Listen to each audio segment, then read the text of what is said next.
menilai kondisi tepat bagi penegakan semua hukum kalangan di di tanah dunia. air masih buruk. Indonesia. Assalamualaikum warahmatullahi wabarakatuh. Shalom, Om Swastiastu, Namo Buddhaya, Salam Kebajikan. Perkenalkan, nama saya Da Vinci Salam Marcelus Samosir, calon legislatif Parlemen Remaja 2023 yang berasal dari daerah pemilihan Sumatera Utara 2. Hukum bukan hanya berguna sebagai pengendali untuk mengamankan ketertiban, tetapi juga untuk mengendalikan perubahan masyarakat ke arah yang dikehendaki.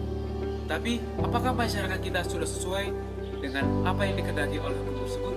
Sedangkan pencurian, pembunuhan, pemerkosaan, dan berbagai aksi kriminal lainnya masih banyak terjadi di negara kita. Hukum dijalankan untuk menindak pelanggaran, tetapi dalam pelaksanaannya seringkali ditemukan ketidakadilan oleh para penegak hukum.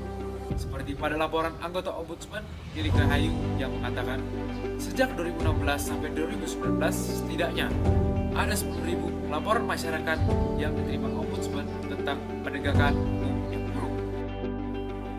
Hukum dan keadilan harus berjalan berdampingan sesuai dengan pasal 27 ayat 1 Undang-Undang Dasar 1945 yang menyebutkan bahwa setiap warga negara sama kedudukannya di dalam hukum dan pemerintahan dan wajib menjunjung tinggi hukum dan pemerintahan itu dengan tidak ada kekecualian.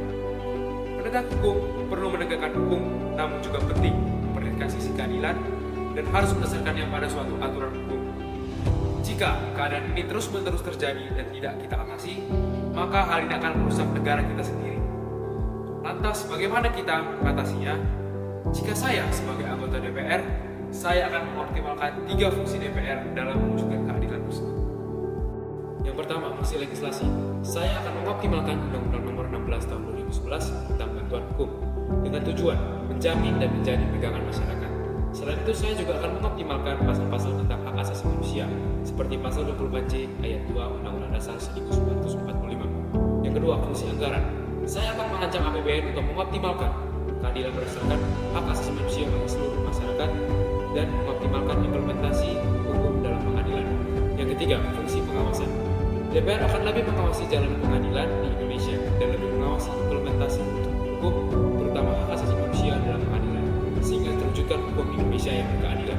Untuk mewujudkan Indonesia yang adil, tentunya diperlukan kerjasama dengan masyarakat.